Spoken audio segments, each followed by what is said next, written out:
Simgot SuperMix4 here, okay, and then the latest flagship, which supersedes EA2000 or even EA1000 or EN1000, which is the EM10 here. Both of them hybrids, multiple drivers. So let's just have a closer look at what we have here. Okay, both of them comes in this box. Let me just show you. This small green one is SuperMix4, and this is priced at 100. Let me see. Let me just check, just to make sure that I am not bluffing you. Okay, just give me a moment, all right? Yes, 150 US dollar. Okay, so for this SuperMix4, and then for this flagship, and it does comes in this fancy box, much bigger box, priced at 440 US dollar, which is available right now in Linsol Audio. Okay, so what you're gonna get inside the box, I would say that the SuperMix4 comes pretty much in a very simple affair of this. What's inside the box, it will be the IEM itself, of course, like this one, okay, with the cable already attached here, and of course this carrying case, and inside you're gonna find just silicone tips, limited amount of silicone tips. And then with this EM10, of course, befitting a flagship, it also comes with this modular cable, which is detachable, SuperMix4. And the construction itself, I would say that pretty much impressive, hard resin, and I just simply love the presentation of the matte color. And inside, 4 drivers as mentioned, which is dynamic driver 1, balance amateur 1, magnetic planar 1, and piezoelectric driver 1. 4 drivers, okay?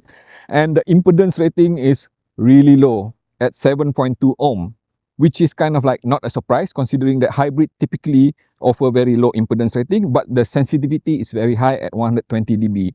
So which means that this thing should be super easy to drive, right? This is just simply luxurious, elegant, I would say. Okay, looking at the shell itself, it is also a combination of, I think, metal faceplate with hard resin here. But the most surprising thing, let me just share with you. Inside here, you're gonna find a hybrid of 8 balance amateur, okay, 8, okay, you are hearing it right, and 1 dynamic driver and 1 piezoelectric. So we are talking about 10 drivers inside this shell, okay, that's a lot. And the impedance rating, surprisingly, is quite high for a hybrid, which is at 42 ohm, give and take. And then the sensitivity at 120 dB, pretty much similar to SuperMix4. When it comes to sound, you can be rest assured that this is Simgot that we're talking. They have been quite successful with so many IEM throughout the last 2 years, especially EA1000, EA500 and EA500LM. So, you know, there's no doubt, whichever IEM coming from them, from that point onwards, is based on a proven formula. They know how to tune IEM, okay? And as per expected, these two are very well tuned IEM. Let me just simplify that. And in order to get a bit more of perspective, let's just quickly compare it with Simgot on IEM, which was released previously. This EM10 is something which I would consider as a continuation with what was already started with Simgot EN1000 and EA1000. So meaning that you can expect this EM10 to bring whichever improvement which was already presented in EA1000 to another level. Okay, so what are the most prominent improvement? This thing is super resolving, okay? And perhaps without a doubt, the most resolving IEM within the Simgot family, even better than EM2 Roshan, which I love a lot. And while doing that, the good thing about it is that the most prominent thing about this EM10 is that the timbre, okay, the way it presents, the tonality, I just absolutely love it from the get-go because it sounded analytical but never sacrificed the element of musicality. So I get a lot of macro detail from this EM10. I was able to hear the upper frequency being very well resolved, okay, the articulation of details all the way to the deep extension of the treble itself, which means that the decay disperses rather smoothly, crisply, with ample amount of air. And then when it comes to mid-range, it is forward enough, okay, denser, rich enough to a point that I would even consider the mid-range itself being transparent yet rich. Kind of like, you know, somewhere between being warm, natural, and yet analytical. So it is not an easy balance to achieve, but somehow EM10 managed to achieve that. And when it comes to the lower frequency, you can be rest assured, okay, pretty much similar to what was already presented in the previous EA series. You can expect very well balance of lower frequency between mid bass and sub bass. There's no emphasis in particular to mid bass or even sub bass, just like some IEM, which is either tuned heavily towards being V curve or even Harman curve.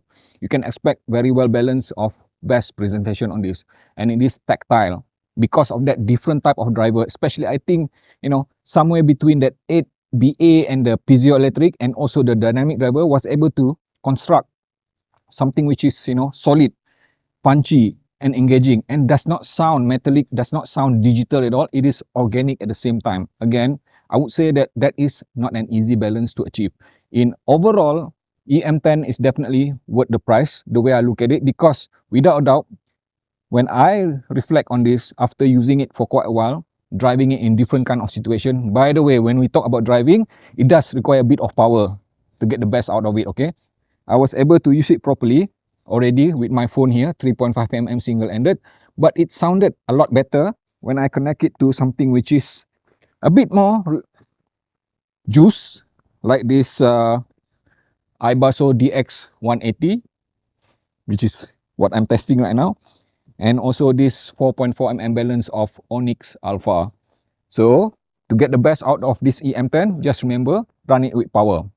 And when it comes to soundstage, it is definitely open, holographic, which means that it is also suitable for gaming, and I definitely would recommend. Anything else when it comes to technicality, this is definitely without doubt the very best from Simgot so far. So how about the SuperMix4 then? Because like this SuperMix4 intentionally was tuned, okay, to be somewhere between EM6L and EA500. That's how I put it, okay, because the way I look at it, with the price itself, if you look at the price of EA500 LM and also the price of EM6L, which is already a hybrid, this bridges the gap between those two. And in fact, it is, you know, bridging the gap between EM6L and EA1000. So what you're going to get is something which is crisper, okay? So if I were to compare between this EM10 and this SuperMix, I would just simply say that this SuperMix4 does appear a bit more colored. This is a bit more transparent, hence why it is a flagship. Okay, transparency is better on this EM10 rather than this SuperMix4. Why I am saying this is colored?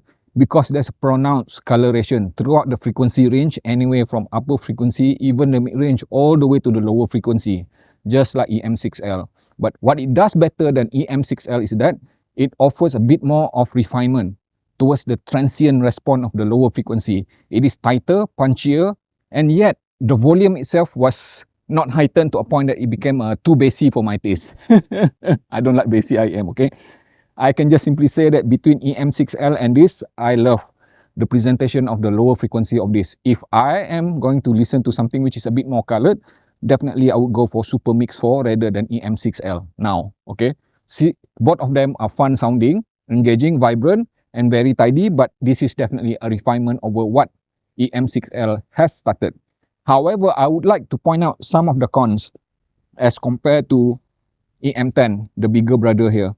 This SuperMix4 does appear kind of a bit small with the soundstage. I think it's kind of a bit tall rather than wide. And I would just simply say that between these two, it is definitely, it feels narrower even when I subject it to, you know, DAC M, which is natively known to be wide sounding. But in return, what you're going to get is something which is very holographic. So as I mentioned earlier, this EM10 is superb for gaming. This one is definitely superb for gaming as well, if you don't mind the slightly smaller but tall soundstage. This SuperMix4 is something which I would consider as an improvement over what Simgot EM6L has started, okay? It is definitely more refined overall, pretty much similar in many ways. except that this is pretty much better balanced. Where else I would still say that EM6L is among the most best head kind of IEM coming from Simgot. And when we talk about this EM10, without a doubt, okay, this is the very best from Simgot at this moment. And you might be asking, the major differences, okay, the key differences between this and EA1000 and also EN1000 King Wonder is that this is richer sounding.